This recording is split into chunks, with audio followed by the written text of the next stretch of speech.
Merci.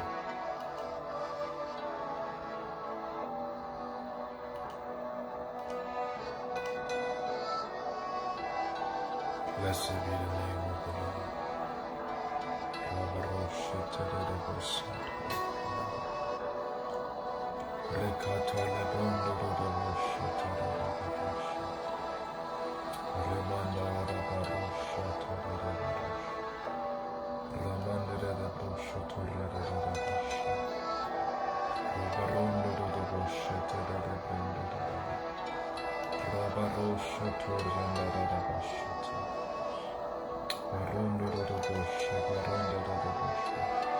Marondo do bosho, rianda da bosho, barianda da bosho, kalonde de bosho, barianda da bosho,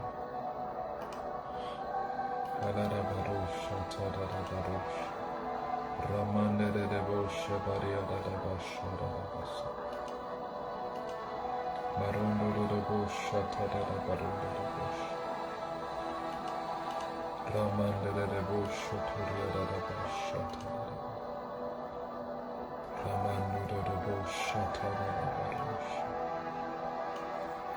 Blessed be the name of the Lord.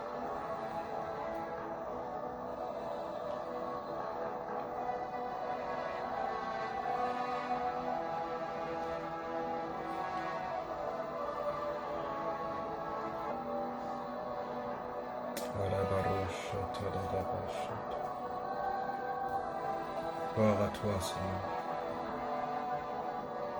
Gloire à toi, Seigneur.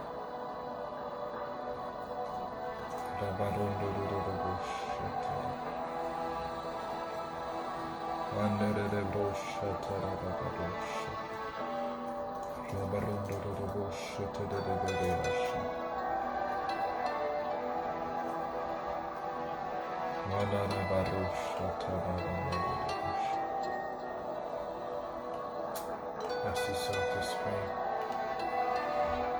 Merci Saint-Esprit. Merci Saint-Esprit.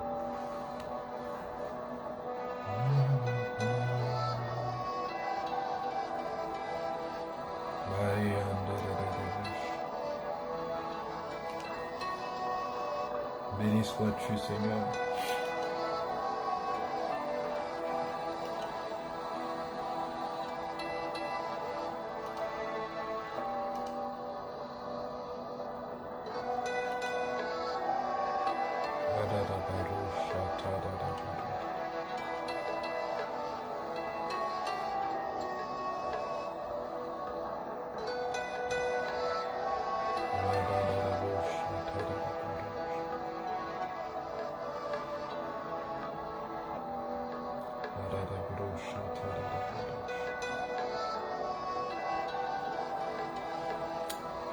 Salut Jussi.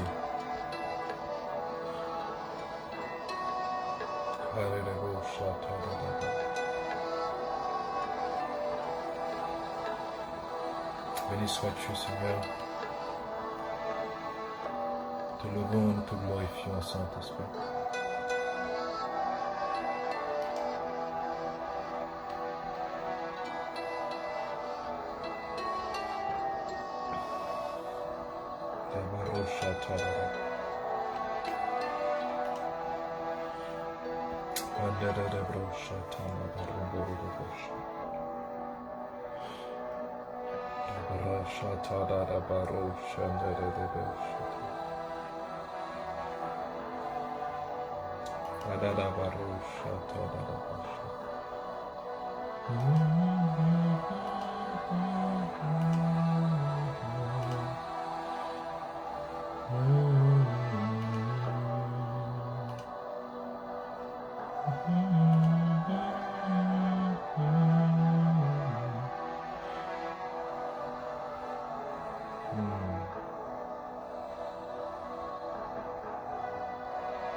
Merci Saint-Esprit. Que l'on soit élevé.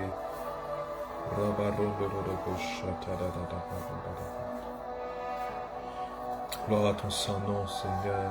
Nous te louons, nous t'exaltons. Nous t'adorons, Jésus. Nous t'adorons, Jésus. t'adorons, Jésus.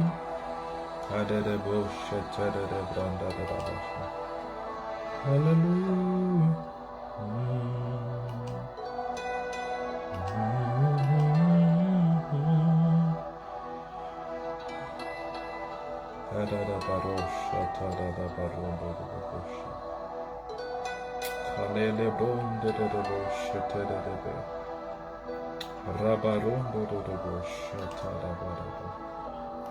Hallelujah, hallelujah, hallelujah, hallelujah, hallelujah,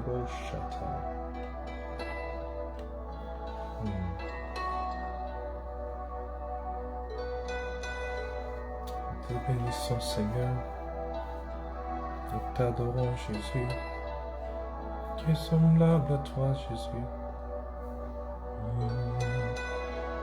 Nous t'élevons, Jésus, t'élevons, Jésus.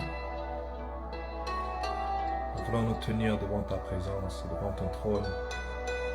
Ô Dieu de gloire, tu fais de nous le tabernacle de David. Fais de nous ce tabernacle, Père, dans lequel ta présence demeure.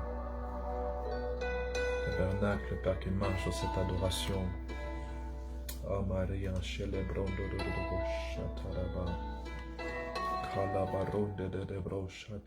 fais de nous ce tabernacle, oh Dieu. Fais de nous ce tabernacle, oh Dieu. Fais de nous ces porteurs de ta présence. Fais de nous ces porteurs de ta présence, oh Dieu de gloire. Saint-Esprit, sors-nous, Père éternel, de mensonges, de la religion, afin que nous puissions, Père, vivre ta réalité. Nous puissions demeurer, Père éternel, mon Dieu, dans la réalité de ta présence, Saint-Esprit. Dans la réalité de ta présence, Saint-Esprit. Dans la réalité de ta présence, Saint-Esprit. Dans la réalité de ta présence. Oui, Saint-Esprit de Dieu. La réalité de ta présence. Oui, la réalité de ta présence. Oui, la réalité de ta présence, Saint-Esprit. La réalité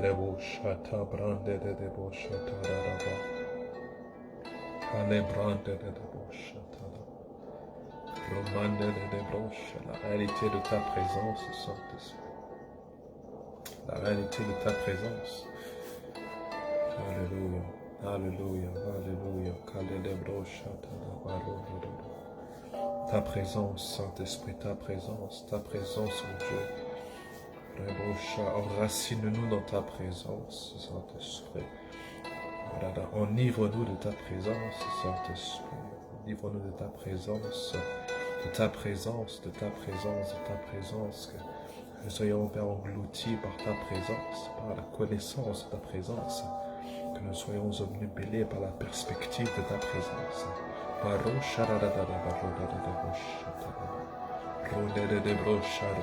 Avec les anges, nous venons t'adorer, t'élever. Avec les anges, nous venons t'élever, Saint-Esprit. Avec les anges, nous te célébrons en ce jour, en cette soirée. Nous te magnifions avec les anges, Saint-Esprit. Dieu créateur de l'univers.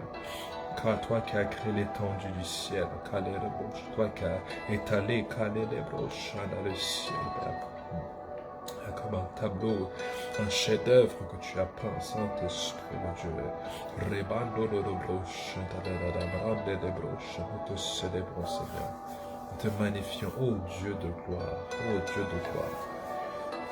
Est-ce que je peux avoir une personne qui prie avec moi, qui adore l'Éternel, qui le magnifie, le glorifie, qui veut demeurer dans la présence de Dieu? Est-ce qu'une personne désirant demeurer dans la présence de Dieu peut élever sa voix?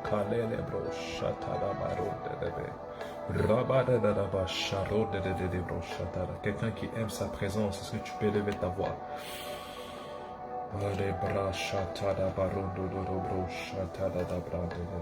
Toi qui aimes la présence de Dieu, lève ta voix. My God.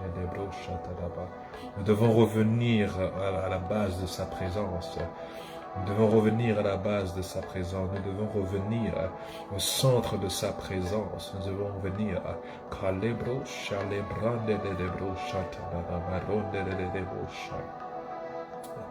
Rama les bras chez les débros, Shataraba. Nous devons revenir, caler les bros, Shataraba. La raison même de notre existence, la présence de Dieu. Est-ce que je parle à une personne qui élève sa voix maintenant et qu'elle est catholique, qui adore et qui adore la présence de Dieu, la personne de Dieu. Ma les broches et les parian de debro otole se parian taradaba. Rocarian de brocha. Romande de brocha tadaba ronde de brocha. Saint-Esprit de Dieu, Saint-Esprit de Dieu, Marie de Broshatadaba, Rebondo Roshatadabradadaba, Rebroshatadabradadabrochatada. Je vois le feu de sa présence qui brûle, le feu de sa présence qui brûle, Brosha Lebrondadaba, Rosha Radadabrocha Randadabrandadaba, Rosha Dadabrandadabrocha Radadaba, Roche Lebrocatalabrode de Broshatadaba. Calebrande de rebroche taraba, malebroche autolebriadaba, celebroche autoriadaba. Merci Seigneur. Merci Seigneur.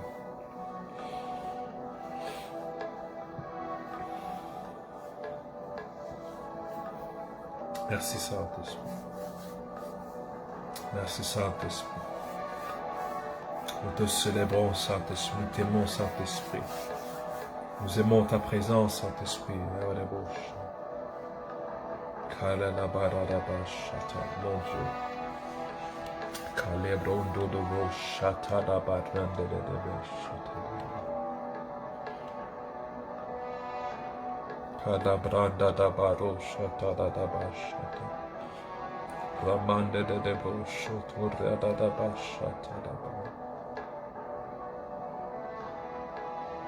Église, maintenant, lève ta voix et prie, lève ta voix et prie, lève ta voix et prie, lève ta voix et prie, lève ta voix et prie maintenant dans cette présence.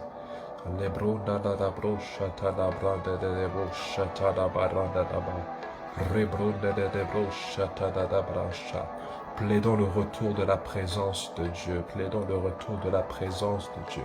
Prions que l'Esprit de Dieu restaure sa présence authentique, my God. Restaure la Shekinah de Dieu. Restaure la pureté de sa présence. Restaure la sainteté de sa présence. Lève ta voix et prie maintenant dans le nom tout-puissant de Jésus.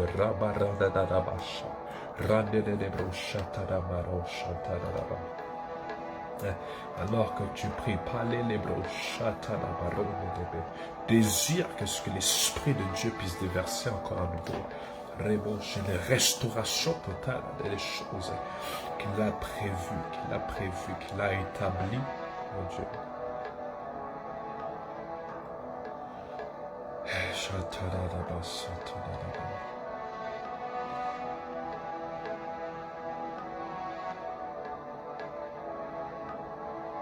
Merci Seigneur. Gloire à toi.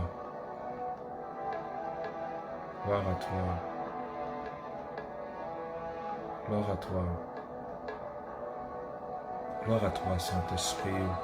Merci, Saint-Esprit. Merci, merci, Saint-Esprit.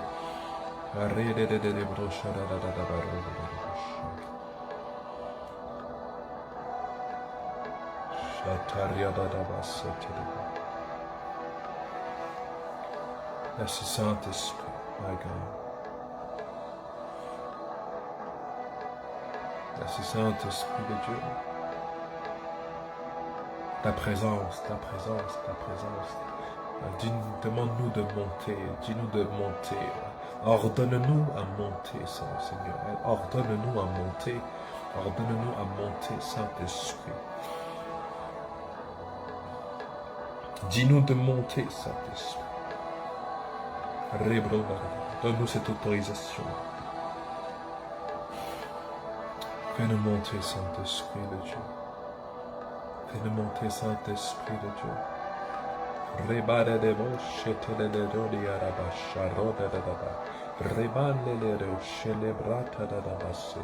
Saint-Esprit.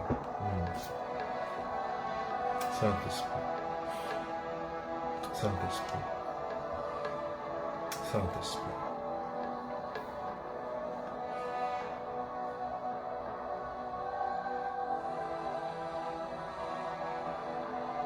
Alors que mon Saint-Esprit, toi, va dans les profondeurs de notre existence et détruit tout ce qui doit être détruit.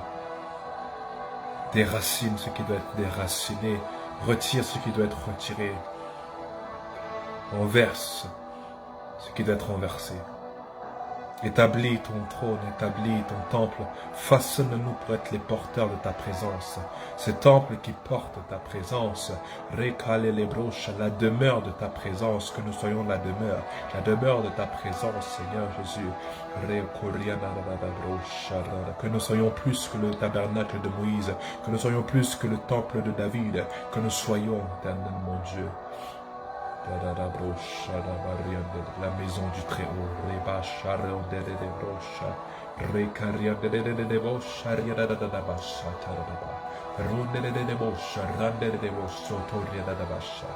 oh mon Dieu, oh mon Dieu, yes. Remplis-nous, Saint-Esprit, ta présence, c'est ce que nous avons besoin. Avant que nous commencions à faire quoi que ce soit, nous avons besoin de ta présence. Ta présence, ta présence, ta présence. Ta présence restaurée dans nos vies. Nous sommes éloignés de ta présence. Aide-nous à revenir au noyau de ta présence, ta personne même. Aimer, désirer ta présence, la sainteté, la pureté de ta présence, à aimer les exigences de ta présence, à aimer les de ta présence, aide-nous à aimer, Seigneur, demeurer dans ta présence.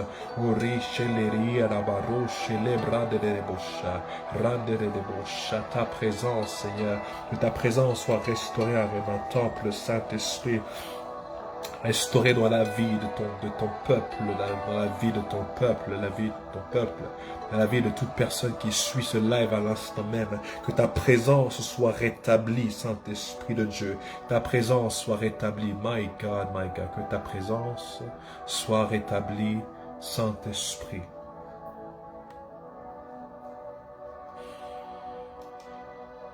La pureté de ta présence. La pureté de ta présence.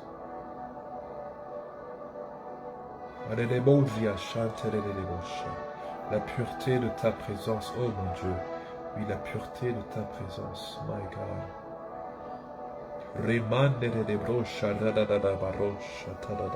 La pureté de ta présence. Merci. Merci Saint-Esprit. Béni sois-tu. Fais-nous du bien cette soirée. Remplis-nous.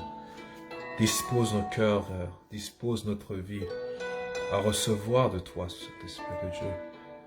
Repositionne-nous, chacun d'entre nous, façonne-nous.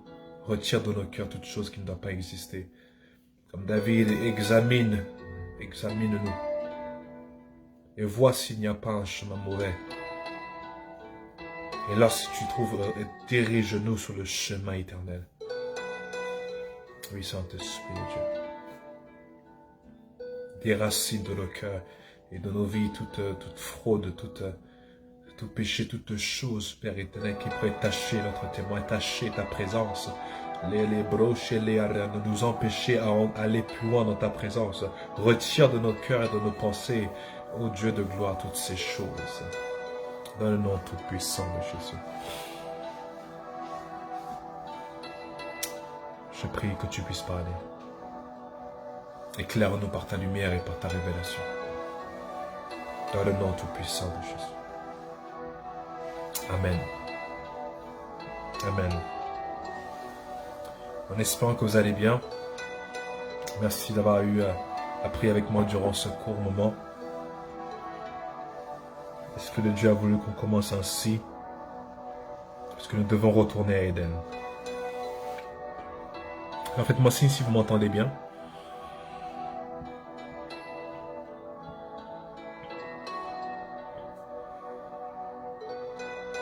Est-ce que vous m'entendez bien? Est-ce qu'on me voit bien? Nous devons retourner à Éden. nous devons retourner à Éden. Là où tout a commencé. Dans sa présence.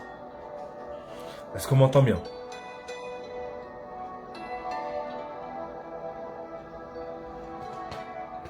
N'hésitez pas à partager sur vos comptes personnels afin qu'un plus grand nombre de personnes puissent recevoir cette parole, suivre également cette série sur le discipolat.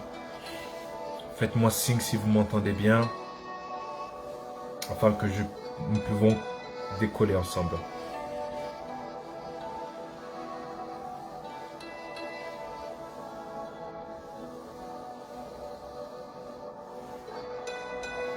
Est-ce qu'on m'entend bien?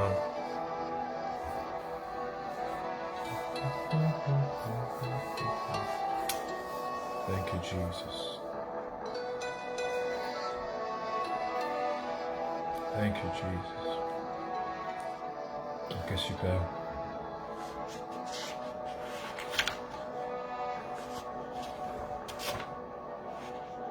Alors, nous allons résumer le cours sur l'importance et le coût du discipolat.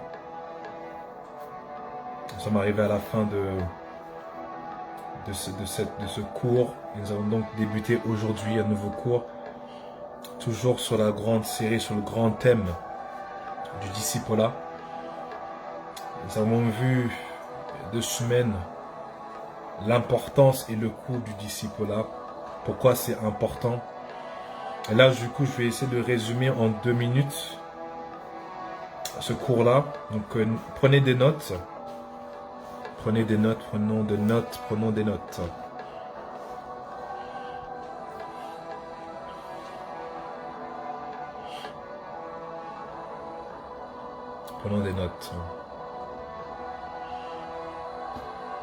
Merci Saint-Esprit.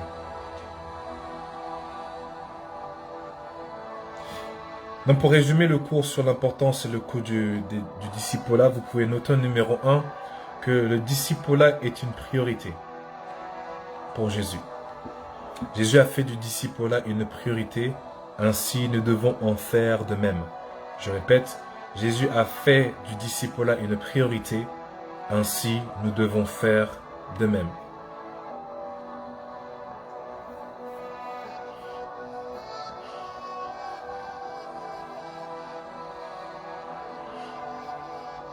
Jésus a fait du discipolat une priorité, ainsi nous devons faire de même. Deuxième point, le discipolat est la stratégie choisie par Dieu afin de gagner le monde, afin d'atteindre le monde. Le discipolat est la stratégie choisie par Dieu pour atteindre le monde.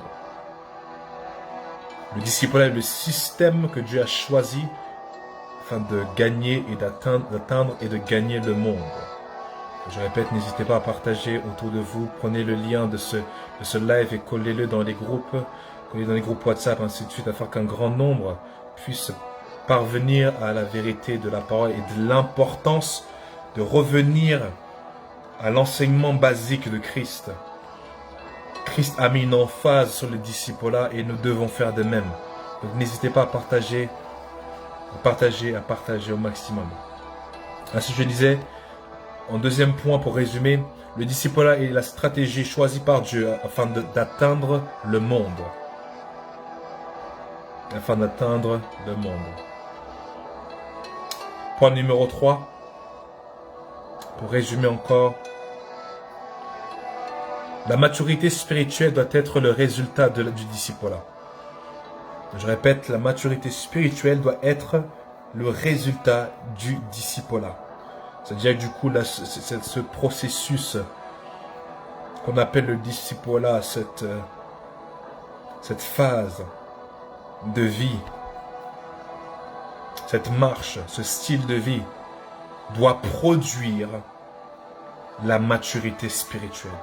Si on suit exactement chaque étape du discipolat étalée par Christ, lorsqu'on suit Christ, lorsqu'on suit ses enseignements, lorsqu'on grandit, lorsqu'on apprend, lorsqu'on étudie, lorsqu'on médite et lorsqu'on grandit, toutes ces choses faisant partie du discipolat, le discipolat doit engendrer des personnes matures, toute personne qui entre dans une vie de disciple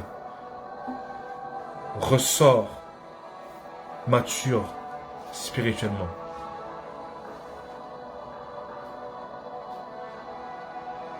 N'hésitez pas à mettre aussi des j'aime à la vidéo parce que du coup l'algorithme de Facebook fait que plus il y a de j'aime, plus c'est une vidéo qui va apparaître en première place sur les feeds des personnes. Donc n'hésitez pas, n'hésitez vraiment pas à mettre beaucoup de likes pour que cette vidéo puisse être sur les feeds et que du coup Facebook ne nous cache pas, mais au contraire nous met en avant afin que ce cours soit entendu de tous.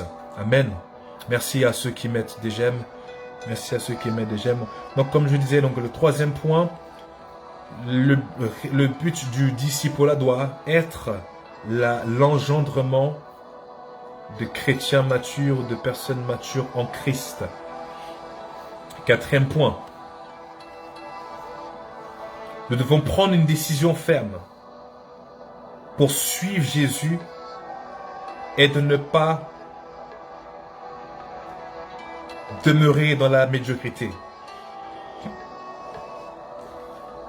Je répète, nous devons prendre une décision ferme pour suivre Jésus et ne pas accepter de vivre une vie médiocre, une vie en dessous du standard de Jésus. Et vous pouvez essayer de noter, suivre Jésus, c'est de prendre le même chemin qu'il a pris. Mais il a dit que ce chemin-là est un chemin étroit, qui est coûteux. Et le prix de ce chemin, c'est notre vie. Cela va nous coûter tout, absolument tout. Comme Jésus l'a dit, si vous souhaitez me suivre. Alors, peux-tu baisser un peu la musique? Ça marche. Est-ce que le volume de la musique, c'est bon? Vous m'entendez bien?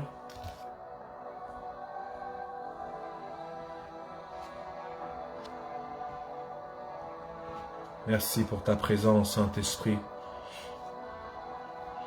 Nous devons prendre une décision ferme pour suivre Jésus et ne pas nous contenter de demeurer en dessous du standard de Jésus. Le style de vie, la vie que Jésus a menée est le standard de vie de chaque enfant de Dieu.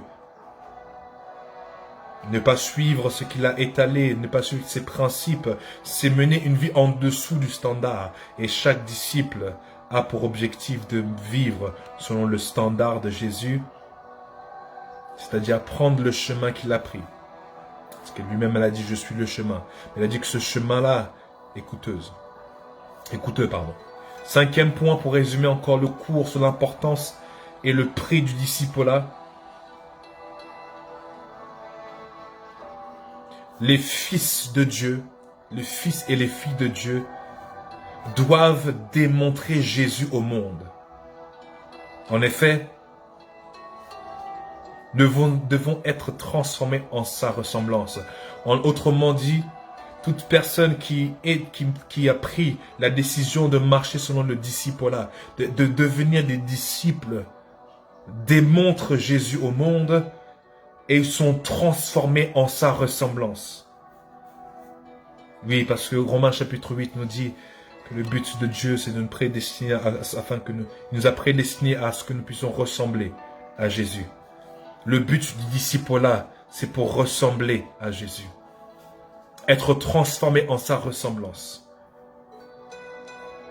Comme je dis, le disciple-là, c'est le seul système de Dieu pour atteindre le monde. C'est le seul système par lequel nous pouvons manifester Jésus, nous rapprocher de Jésus, être comme lui, porter le même cœur, et avoir accès à absolument tout. En gros, autrement dit, le disciple est le seul système qui fait de nous des héritiers de Dieu et des co-héritiers avec Christ. Le disciple là. Il n'y a point d'autre chemin. Même pour l'onction a besoin de la base du disciple là. Parce que l'onction, dans une vie d'une personne qui n'est pas un disciple, engendre une destruction. Non seulement de la personne se détruit elle-même, mais elle détruit aussi les gens autour de soi. Parce que, comme je l'ai dit, le disciple est le seul système qui nous rend comme Jésus. Ce qui veut dire que donc, pour pouvoir bénéficier de toute la bénédiction d'une onction, il faut justement porter le manteau qui permet à ce que l'onction soit l'onction. L'onction sans le disciple-là engendre une destruction dans la vie de la personne et autour de la personne. Est-ce qu'on me suit? Sixième point pour résumer. En tant que disciples, nous devons être enseignables. Nous devons être fidèles. Nous devons avoir une faim spirituelle. Et nous devons tout sacrifier à cause de notre amour pour Jésus. Je répète, en tant que disciples, nous devons être enseignables. Nous devons être fidèles. Nous devons avoir une faim spirituelle. Nous devons sacrifier toutes choses à cause de notre amour pour Jésus. Voici ce que fait un disciple. Septième et dernier point pour résumer le cours sur le prix et l'importance du disciple-là. La nature humaine n'aime pas l'obéissance. Et la nature humaine n'aime pas payer les prix.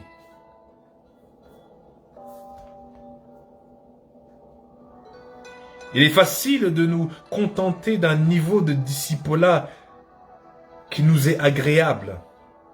Et on peut imaginer que cela est également agréable à Dieu, mais non. Si le disciple-là, la vie de discipline, la vie de disciple que tu mènes ne te coûte pas quelque chose, tu dois revoir ton disciple-là parce que ce n'est pas le disciple-là selon Dieu. Parce que le disciple-là selon Dieu doit te coûter quelque chose. Et à l'occurrence, doit te coûter ta vie. Tu ne fais plus ce que tu veux. Tu ne marches plus selon tes émotions. Tu ne réagis plus comme avant que tu réagissais. Tu cherches d'abord à connaître la volonté de Dieu avant d'accomplir ta volonté. Le véritable disciple-là de Dieu va nous coûter quelque chose. Amen. Donc voilà, si le cours, pour ceux qui veulent aller en profondeur, je vous invite à reprendre le cours, à revoir. Alors, excusez-moi. À revoir le cours. N'hésitez vraiment pas aussi parce que du coup, même également les cours sont sur YouTube. Alors, excusez-moi.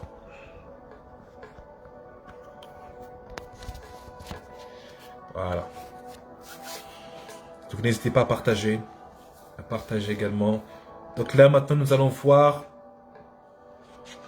Vous devez comprendre que ce que nous sommes en train. Comme je vous ai dit, le disciple-là, c'est la série d'enseignements que l'Esprit de Dieu nous a demandé d'entrer. Et c'est une série qui va nous garder jusqu'à la fin de l'année, au moins, avec différents types de thèmes. Et l'objectif de ce cours, c'est d'engendrer, comme on l'a vu, des chrétiens matures, prêts pour l'œuvre, à être utilisés par Dieu, et que l'onction maintenant fleurit comme une fleur. Et que le chrétien, le disciple, mène une vie de puissance. En gros, pour dire que nous allons maintenant revoir, le but de ce cours, c'est de restaurer la dimension d'impact qu'avait l'Église primitive dans Actes des Apôtres. Parce que dans Actes des Apôtres, ce n'étaient pas des chrétiens qui avaient un impact, c'était des disciples qui avaient un impact. Est-ce qu'on me suit, s'il vous plaît? Donc nous avons d'abord, cette série est divisée en plusieurs sections. Nous sommes dans la première section qui est devenir un disciple.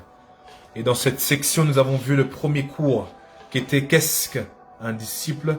Le deuxième cours, nous avons vu donc aussi le disciple-là, l'importance et le prix. Et maintenant, nous allons voir le troisième cours de cette section. Qu'est-ce que le péché? Vous pouvez noter qu'est-ce que le péché. Eh ouais.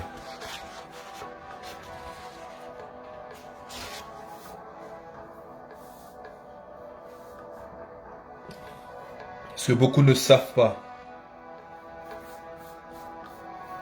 Beaucoup ne savent pas qu'est-ce que réellement le péché.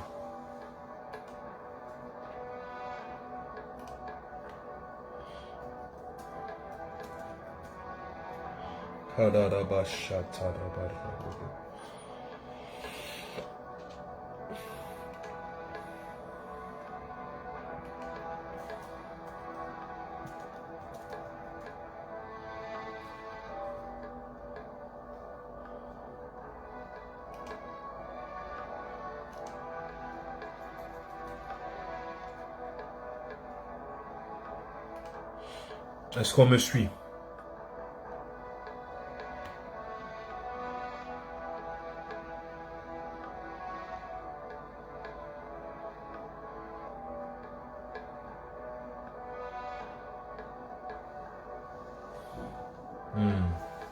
Est-ce qu'on me suit?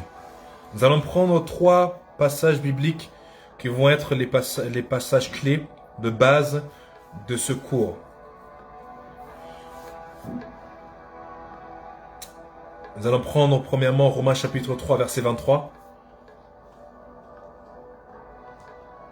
Est-ce qu'une personne peut l'écrire dans le chat afin que les autres également puissent avoir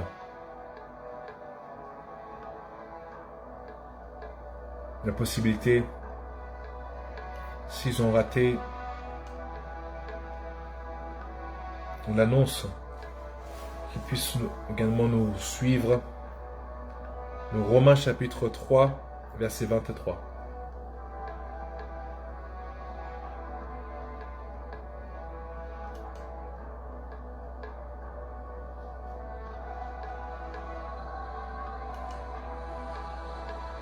Je sens fortement la présence de Dieu, mon Dieu.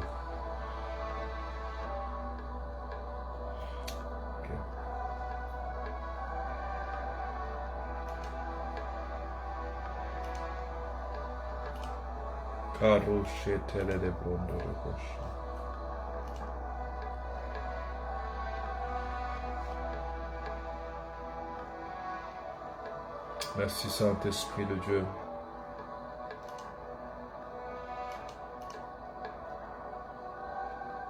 Romains chapitre 3 verset 23, je lis la parole de Dieu. Tous ont péché et sont privés de la gloire de Dieu. Ok. On va prendre Romains chapitre 6 verset 23. Romains 6 verset 23. En effet, le salaire du péché, c'est la mort, mais le don gratuit de Dieu, c'est la vie éternelle en Jésus-Christ, notre Seigneur. Ok, nous allons prendre Ésaïe chapitre 59, verset 2. Ésaïe 59, verset 2.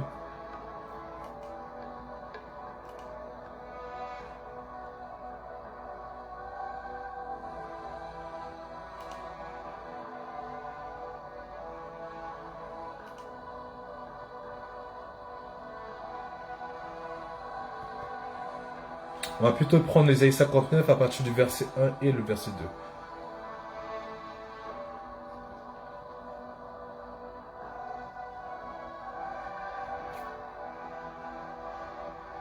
Non, le bras de l'Éternel n'est pas devenu trop court pour sauver, ni son oreille trop dure pour entendre. Mais ce sont vos fautes qui ont fait séparation entre vous et votre Dieu. Ah. Ce sont vos péchés qui vous l'ont caché et qui l'ont empêché de vous écouter. On va prendre un dernier passage que je rajoute. On va prendre 1 Jean chapitre 2 verset 16 s'il vous plaît. 1 Jean 2 verset 16.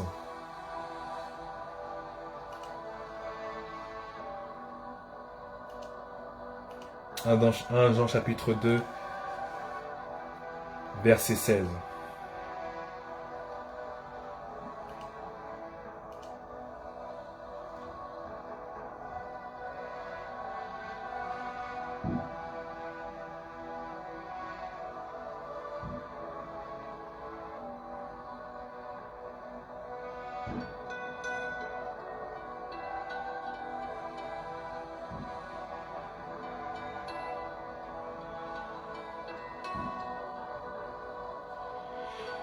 Alors, cette version-là, j'aime pas trop cette version, mais du coup, je vous lirai également de la version amplifiée.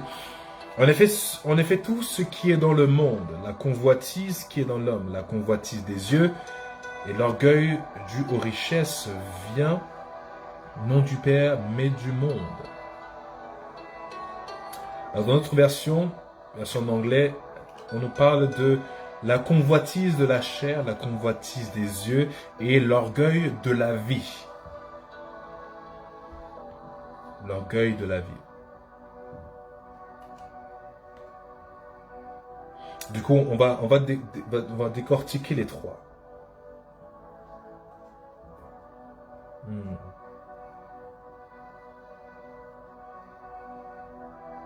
On va décortiquer les trois.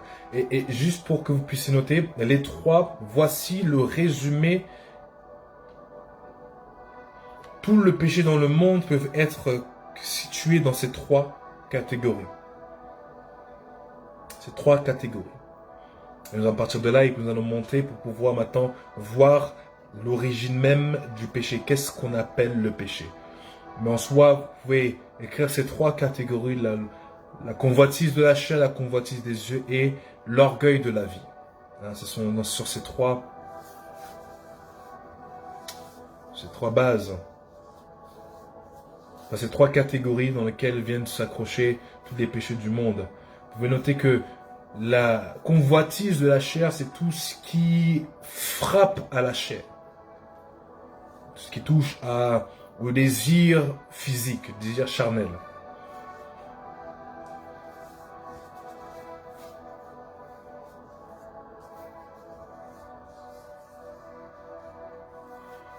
Il faut savoir qu'il y a une différence entre... Il y a les désirs naturels de la chair. La chair a ses désirs naturels.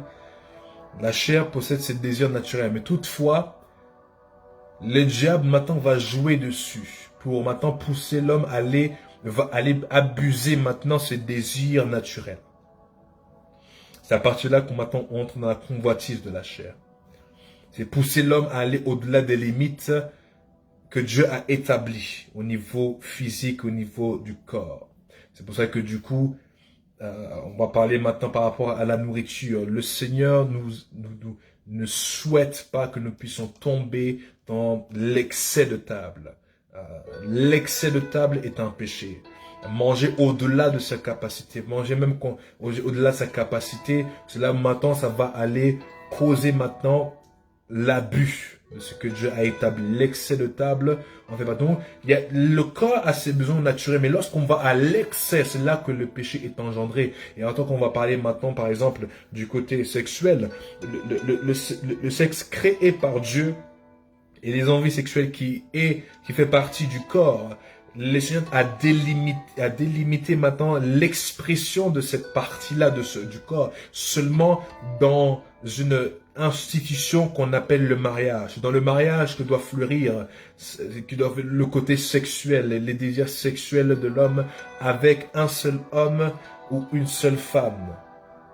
Est-ce qu'on me suit, s'il vous plaît? Donc c'est important. Mais quand on va en dehors de ce que l'Éternel a établi, c'est là que le péché vient. Lorsque, du coup, le péché en dehors du mariage, les relations sexuelles en dehors du mariage, c'est ça que le péché. Là, il y a le péché. Aller au-delà des limites que Dieu a posées, c'est ce qu'on appelle le péché. Donc, on est toujours dans la catégorie de la convoitise de la chair. Est-ce qu'on me suit, s'il vous plaît? Et dans cette catégorie-là, c'est une catégorie dans laquelle l'ennemi va vouloir venir tenter l'homme avec les désirs de l'homme.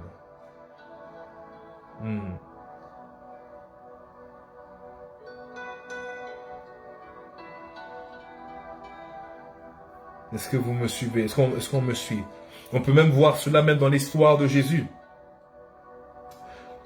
Le diable, et vous devez savoir que les trois phases de tentation par lesquelles Jésus a traversé sont exactement ces trois catégories. Le diable a tenté Jésus avec les trois catégories. La convoitise de la chair, la convoitise des yeux et l'orgueil de la vie. Et oui, lorsque le diable s'approche de Jésus pour lui dire, comme tu as faim, transforme cette pierre à devenir du pain. La lutte, c'est la convoitise de la chair. la tentation pour pouvoir aller au-delà des limites que Dieu a posées. Pousser Jésus maintenant à aller au-delà des limites qu'il a établies, afin d'assouvir sa passion, sa faim. Est-ce qu'on me suit? Vous pouvez également noter 1 Corinthiens chapitre 10 verset 7. Ou Exode chapitre 32 verset 6. On est toujours dans qu'est-ce que le péché. Donc vraiment suivez-moi attentivement, prenez des notes, parce que cela va vous aider à voir les choses clairement. Est-ce qu'on me suit?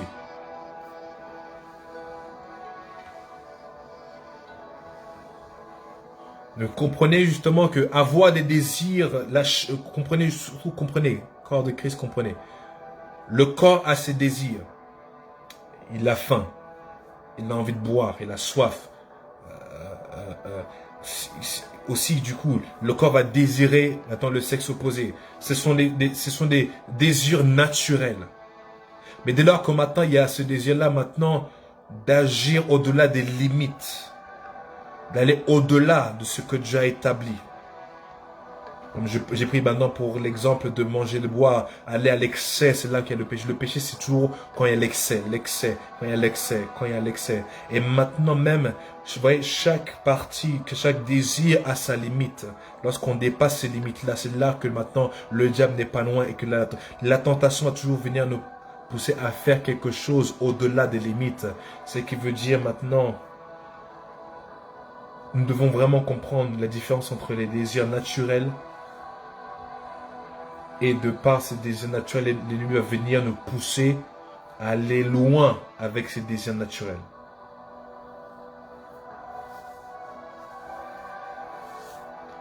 Deuxième catégorie maintenant du péché. La convoitise des yeux. La convoitise des yeux. Vous pouvez noter Ecclésias chapitre 1 verset 8. Ecclésias chapitre 1 verset 8. Oui, car la Bible dit que du coup les yeux sont insatiables. Elle ne se satisfait pas tout constamment là vouloir voir et encore voir. Désirer plus, toujours désirer plus. On va prendre, du coup on va les lire ensemble. Ecclésias chapitre 1 verset 8.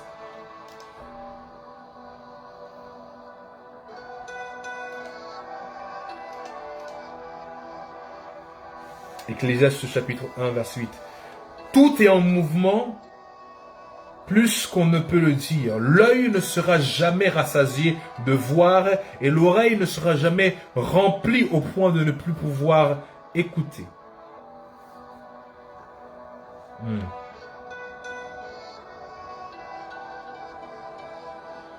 J'aime beaucoup le titre de ce chapitre.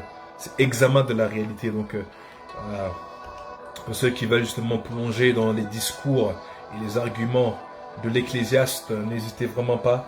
C'est un livre assez riche et qui peut nous enseigner pas mal de choses. Mais voilà, mais pour appuyer ce qu'on dit, c'est que vous voyez, l'œil est fait pour voir. Nous devons comprendre ça. L'œil est fait pour voir. Encore une fois, il faut qu'il y ait des limites. L'œil est fait pour voir. Il faut qu'on différencie entre les fonctions naturelles et maintenant les excès. Et maintenant, quand est-ce qu'on peut maintenant dire que ça c'est un péché? Oui. La convoitise des yeux, c'est tout ce qui maintenant qui frappe à l'œil et qui constamment va les pousser les yeux à voir des choses qu'ils ne doivent pas voir. Maintenant, dans cette catégorie de tentation, le diable va utiliser des attractions extérieures,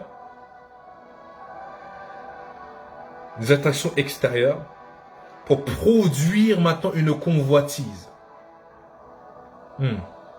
Pour prendre l'exemple, Ève, Genèse chapitre 3 verset 6. Ou par exemple Akan, Josué chapitre 7 verset 21.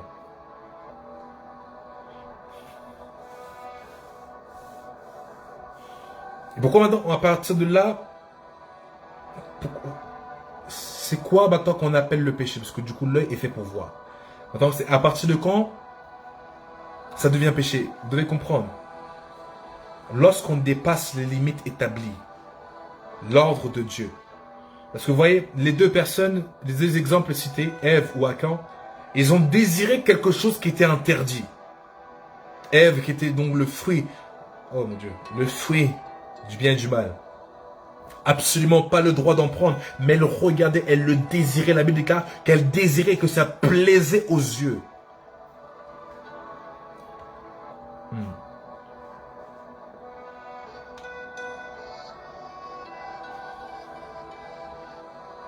Ok. Et le diable a essayé même ce même coup-là, de la deuxième phase de la tentation dans Matthieu chapitre 4, avec Jésus. Lorsque maintenant il le prit, le mit au sommet de la montagne et lui montra tous les royaumes et toutes les gloires. Toutes les gloires. Et lui a dit, toutes ces choses t'appartiendront seulement si tu te prosternes et que tu m'adores. Le diable lui a montré tous les royaumes et toutes les gloires. Le diable lui a montré tous les royaumes et toutes les gloires.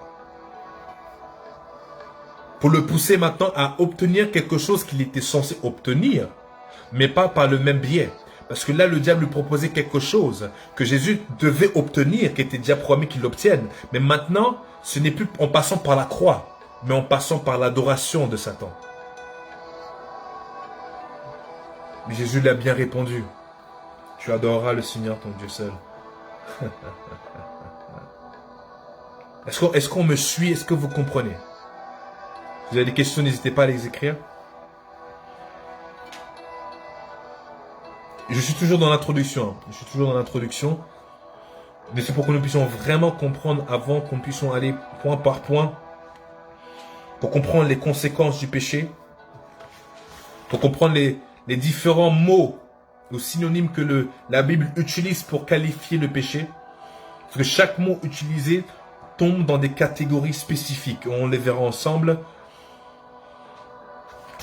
Mais voilà, c'est vraiment important que je prenne mon temps pour pouvoir qu'on puisse maintenant prendre ces trois grosses catégories. Ces trois grosses tentations que le diable utilise jusque maintenant, même dans notre propre vie. Le diable ne change pas de stratégie. Il l'a fait avec Ève, il l'a fait avec Jésus, il le fait avec nous aussi. Comme je dis, tous les péchés du monde entier viennent se trouver leur expression dans ces trois grosses catégories. Ok. Vous pouvez noter du coup pour ça Matthieu chapitre 4 versets 8 à 9. Et maintenant nous allons voir la dernière catégorie.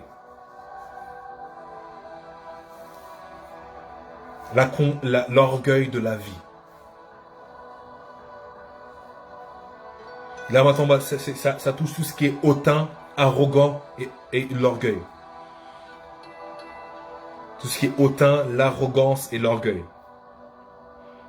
Dans cette catégorie de tentation, le diable, oh mon Dieu, va utiliser la contemplation du moi, la contemplation du jeu, la contemplation de notre propre personne, de notre propre accomplissement. Le diable va utiliser la popularité, il va utiliser la réussite académique. Tout ça pour faire quoi? Pour produire en nous une attitude anarchique et autosuffisante. Je répète, le diable va utiliser cette catégorie de péché pour créer en nous une contemplation de soi-même, afin de produire une attitude anarchique et de convoitise et d'une attitude d'autosuffisance. Je n'ai besoin de personne. C'est moi, moi, moi, moi et moi.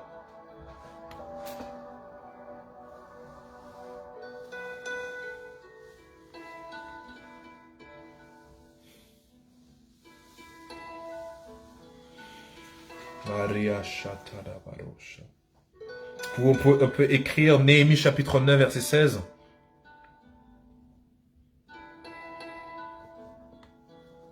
Et en effet, même Satan a essayé même avec Jésus, dans Matthieu chapitre 4, versets 5 à 7. lorsqu'il il le met maintenant au sommet du temple et lui dit maintenant jette-toi, parce qu'il est écrit que tout ça pour faire quoi? Pour pousser Jésus à défier Dieu. Et Jésus lui a répondu, tu ne tenteras pas le Seigneur ton Dieu. Est-ce qu'on me suit?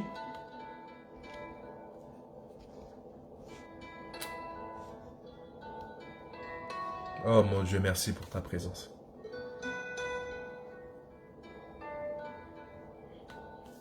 Est-ce qu'on me suit? Voici les 3 grosses catégories que la Bible dit. Voici ces choses qui sont dans le monde. Ici, c'est Matthieu chapitre 4. Hop, et c'est Néhémie chapitre 9 verset 6. Pas Matthieu. Néhémie chapitre 9 verset 6. Ok. Voici les 3 grosses catégories de tentation que le diable utilise, les instruments, voilà. Voici les instruments, les 3 gros instruments, les 3 grosses armes, ou j'aimerais dire les trois grosses légions, son armée qu'il utilise pour pouvoir avoir l'humanité. Le diable n'a rien d'autre en dehors de ces 3. Il utilise ces 3, il a toujours utilisé ces 3, et il continue d'utiliser ces 3 jusqu'aujourd'hui. Il continue de le faire jusqu'aujourd'hui. Il est donc important que nous puissions comprendre. Voici en quoi vient de se classer ces 3. La convoitise des yeux, la convoitise de la chair et l'orgueil de la vie.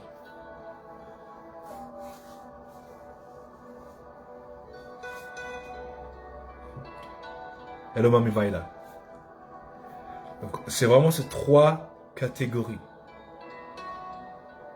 Donc il est important que nous puissions comprendre que le péché maintenant, de bien définir qu'est-ce que le péché. Et maintenant je vais vous donner certaines définitions.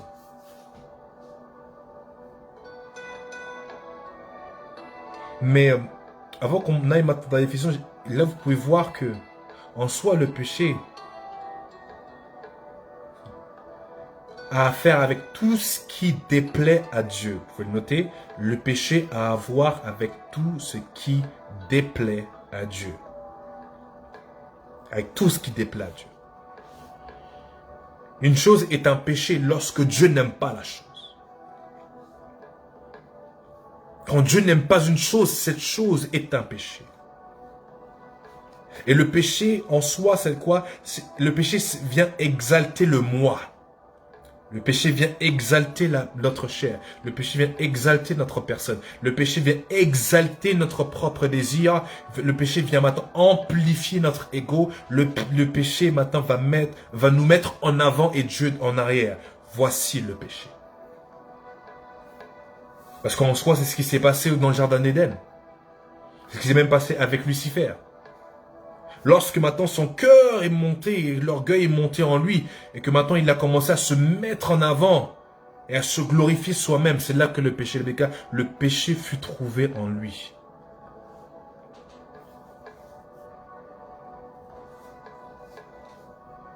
Et que Ève, la même chose, oh, mange, comme ça, avec ce fruit-là, tu vas devenir comme. En soi, le péché va venir mettre en avant l'indépendance avec Dieu. La séparation, la rébellion envers Dieu. Le péché, c'est ça, l'exaltation de soi pour nous aliéner de Dieu. C'est nous mettre en avant et Dieu en arrière. Voici le péché. Et comment on se met en avant? Via ces 3 catégories qu'on a vues. Le péché, c'est se mettre en avant. Quand Dieu nous dit ne fais pas une chose, et qu'on le désobéit délibérément afin de nous satisfaire nous-mêmes. Le péché, c'est se satisfaire nous-mêmes, mais c'est également déplaire à Dieu. Est-ce qu'on me suit? Déplaire à Dieu. Déplaire à Dieu. Et nous devons comprendre qu'il y a 3 dimensions du péché. Vous pouvez noter 3 dimensions du péché. Le péché naturel. Du coup, c'est le péché, la dimension naturelle, car nous sommes tous nés dans le péché. Psaume 51, verset 5, nous sommes tous nés dans le péché. Donc, notre nature depuis la chute de l'homme, l'homme est devenu péché, est devenu pécheur. Le péché, la dimension naturelle. Nous avons également le péché, la dimension générationnelle. Un péché qui est répété de génération en génération. Et la dernière dimension, c'est le péché individuel. Mais les trois tombent ensemble. Mais c'est là que nous devons comprendre ceci. Je vais un peu vite parce que à cause du temps. Laissez-moi encore juste 5 minutes, s'il vous plaît. Nous devons comprendre, vous voyez, on avait les trois catégories du péché dans le monde. On avait les trois dimensions du péché.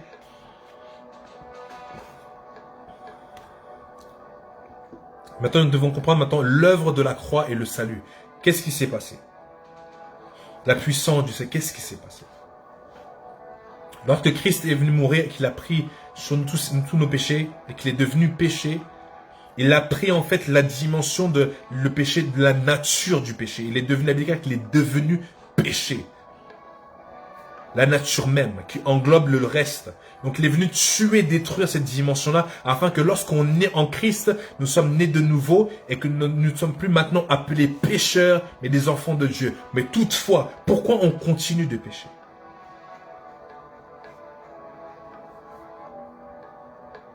Parce que vous devez comprendre que la dimension de la nature du péché est attachée. Oh mon Dieu.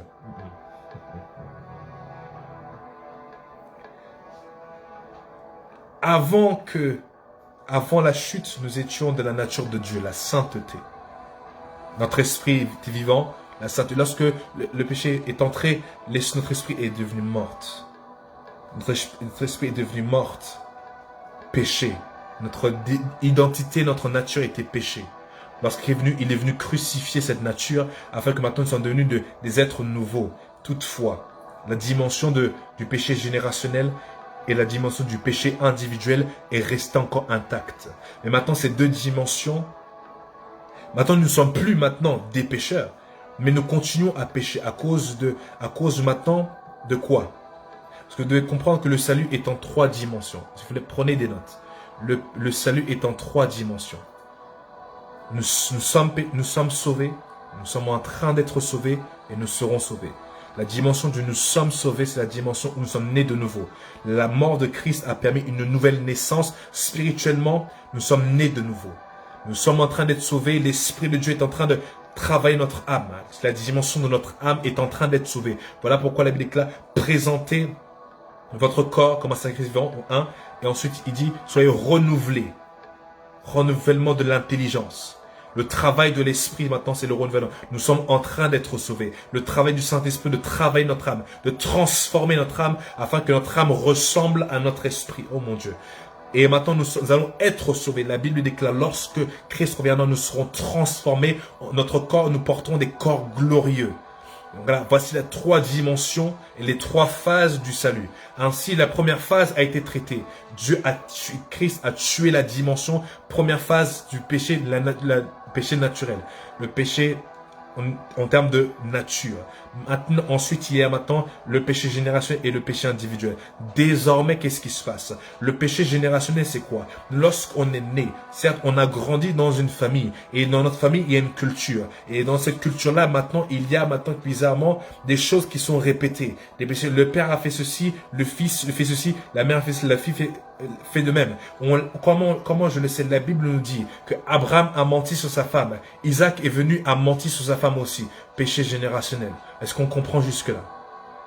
Donc cette deuxième phase-là est la phase où maintenant, on devait combattre contre cette deuxième phase-là en faisant quoi? En étant transformé à chaque fois. En brisant les liens et les malédictions générationnelles. En brisant les alliances générationnelles. En brisant maintenant tous les péchés générationnels. En déclarant que ce que mon père a fait, je ne le ferai pas. Ce que ma mère a fait, je ne le ferai pas dans le nom de Jésus. Se séparer, briser l'alliance qui existe entre...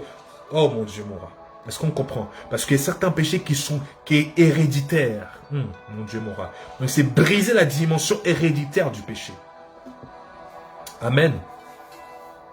Et maintenant, c'est le péché individuel. Là, constamment, on choisit nous-mêmes. Parce que les gars, nous avons le choix d'obéir ou de désobéir. Mais également, vous voyez, ces deux dimensions du péché sont combattues comment? Lorsqu'on est entièrement soumis à Dieu dans la dimension de notre âme et de notre corps. Est-ce qu'on me suit? C'est important que nous puissions comprendre ceci. Est-ce qu'on me suit? Donc voici, s'il vous plaît, on va dire l'introduction de notre cours sur qu'est-ce que le péché. La semaine prochaine, par la grâce de Dieu, nous allons voir les conséquences, certaines conséquences du péché, et nous allons voir par la suite certains termes que la Bible utilise pour définir le péché. Nous allons voir pas mal de choses que nous faisons et que même parfois nous ne savons pas que c'est un péché. Amen. Donc j'espère que vous avez été bénis.